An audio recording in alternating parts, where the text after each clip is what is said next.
Assalamu alaikum hurmatly jamoat. Bugun 6-iyul tuğanlar.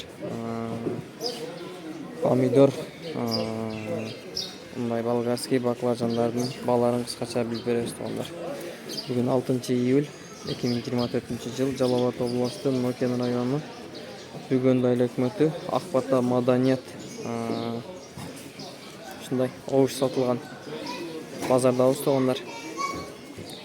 Şu pomidor hazır 17 so'mdan bağ olup satıldı tuğanlar. Geçe 20-25 bol atkan biledik. Bugün 17 so'mdan az satıldı.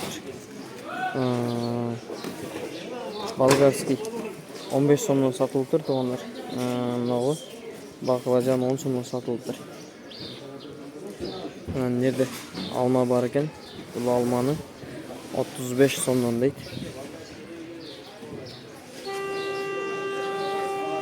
Bakayım tuğanlar.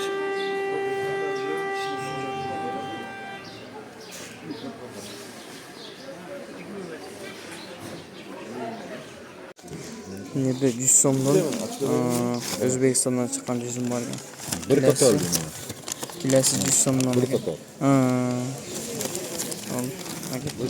O'zbekistondan chiqqan ekan. Kilasi 100 so'mdan. Kam dağı var ekan? Yo'q. Bo'lishi 100 so'mdan, ha? 110, 105 deyapti aslan. Aldı rahmat aka. Pomidor qanchadan ketdi aka? 20 da.